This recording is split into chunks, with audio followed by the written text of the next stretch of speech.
Hi, my name is Monica Kirsch, and I'm a pre-nursing program student here at LAPU in the hopes of becoming a nurse in the labor and delivery department one day. Human anatomy and physiology is crucial to my studies. Having the knowledge of body parts and how they function and work together is critical when taking care of a patient. Having the proper terminology and knowledge will help when working with other healthcare professionals avoid any confusion or misunderstanding when discussing my patient's care. It will also help while assessing, evaluating, and tracking my patient's health. The structural organization levels of the body involve 6 different levels: the chemical level, the cellular level, the tissue level, organ level, the organ system level, and the organismal level. The chemical level is the lowest and simplest level. It contains the simplest particles that form matter, like atoms and molecules. The second level, the cellular level, is the most fundamental. It consists of trillions of cells that reproduce and work together to provide the function needed for life. The tissue level is when these cells come together and form body tissue. The tissues perform one or several functions like connective tissue and muscles.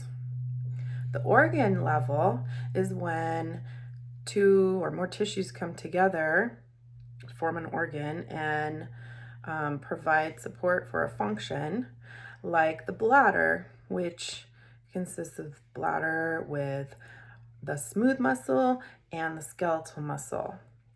The organ system level is when 2 or more organs work together on a specific function, like the urinary tract system that has the kidneys and the bladder, which work together to expel and extract toxins from fluids in the body, and then bladder, which holds the fluids to later expel them from our body.